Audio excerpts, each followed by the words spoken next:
Now, to some, let's say, to proceed to the quantitative analyses of how well we are doing. We just do not have the resources to grade the spoken output of each and every student. If you have 1 minute per student, 2,600, that's 42 hours of straight listening. We just do not have the resources to grade them. The grading that we do is pass-fail. Has this person said what they need to say or not? You know, but how well within that area or feedback to the poor students, we just don't have. We ask our students to review and do it yourself. So we rely on other measures. And the measure that I will show you now is the TOEFL institutional testing program that we run at the 9th week of class, just around Father's Day, 2nd or 3rd weekend of June. We have a baseline test that takes place at the very first week of class. Over the past several years, we have been using the exact same question pool, and we have found very little, if any, difference among the students coming in each year. So for each year, the student levels are pretty much the same. And because we have such a large sample size, the fact that there is no or very low statistical significance between years, you know, between classes, suggests that they are highly similar for practical purposes. We also have finals at the end of the semester, but their questions are so different from each year to the next that they just cannot be compared. So I'll show you data from TOEFL. In 2005, TOEFL became mandatory for all students at Hokkaido. In 2006, the online learning project started. We are in year 2011. This is data that we got this year. So we're looking at students who scored 530 and above, 475 and above, 430 and above, 400 and above, and the rest.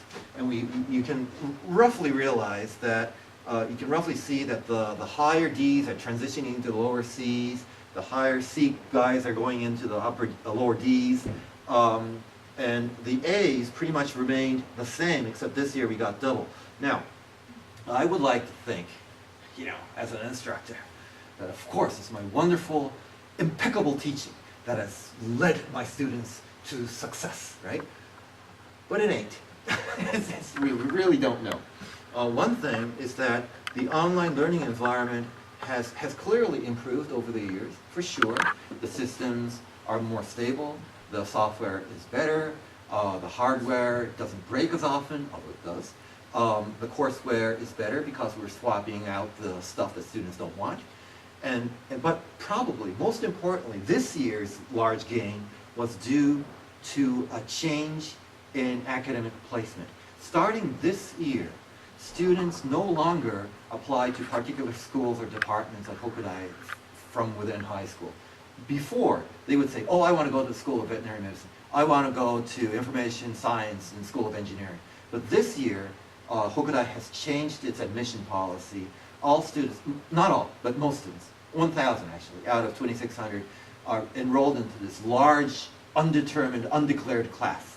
And during their freshman year, they engage in academic battle. And depending on their placement, they can go anywhere they want, really, from School of Medicine, law, economics, business, whatever. This is in response to the Yutori Kyoiku program that has devastated Japanese secondary education. Our students have lots of yutori in their brains, obviously. The lack of knowledge is appalling. Due to my job, you know, as a byproduct, I get to look at all the textbooks used in high schools, all subjects, all publishers, because we need to know the material to produce entrance exams. And I was astounded. Why? Wow, the young kids have great textbooks. They're great. They're in full color. They have essays written by the authors.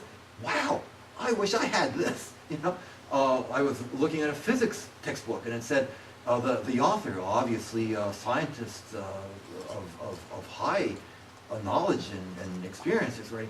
He had this essay. why do we run experiments? Do you understand why?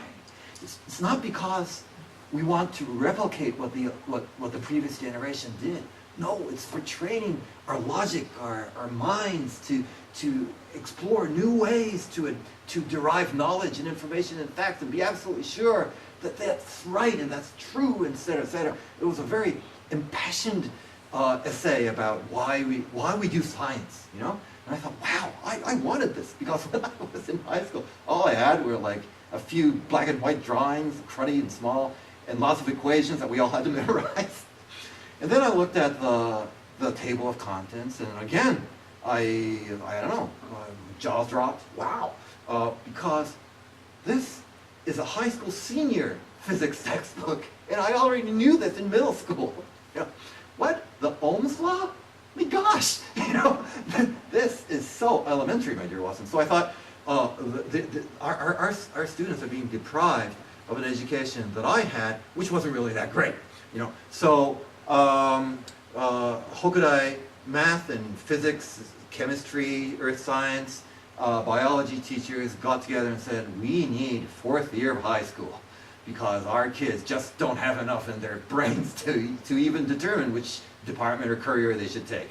So it's all remedial. The freshman year is not remedial, and so our students are battling it out. Just giving this to you as information, you know. And maybe that caused the significant gains this year, rather than my so-called impeccable teaching. Well, right. So, in terms of spoken language production, TOEFL ITP, the institutional testing program, does not have a spoken language component. That is a component asking students to produce spoken language. There is a listening component, however, and we can compare their scores across the years. The differences are small, but due to the large sample size, clearly very, very statistically significant. There's a steady but not great gain over the years. I want much higher scores, obviously, right? But that's what we got. Anyway, let's leave it. Okie doke. So, I'll ask a few things. You know, I want to talk about a bit about my software/engineering teammates who make this happen.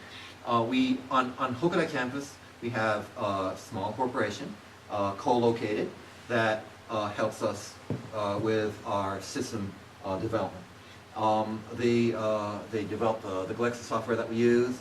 They also have experience in Moodle, so if you need a Moodle solution, they can do that.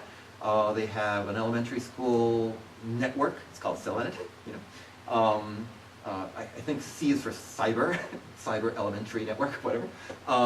And Hakodate, if you folks go to Hakodate, they have something that I really, really want in Sapporo. They have a really tight-knit community in academia down there. So a teacher can walk in from one campus to another, you know, school, say Hakodate Mirai to Hakodate Kosen, whatever, walk in. And if they want, not that they have to, they can teach the exact same class, the exact same material, because they're running off the exact same server. So because the teachers, they cross-feed each other, you know, they seem to enjoy doing that. I'm not sure whether I would like to teach the exact same class at various schools, but I would very much like to visit other schools and enjoy the camaraderie and the team teaching and so on. But we just don't have that in Sapporo. I wish we did. Okay. So, yeah, and those are my classes. That's me. If you need to contact me, it's easy. It's goh@kawai.com. I've been online even before email became very popular. Back then, in 1984, we would call each other on the phone and say, "I just sent you email. Could you please read it?" And because it was so new, we would send each other gibberish like "Happy birthday," whatever. Anyway, that was then. Okie doke. So that's it. I'm open to questions, comments, suggestions. All right, thank you.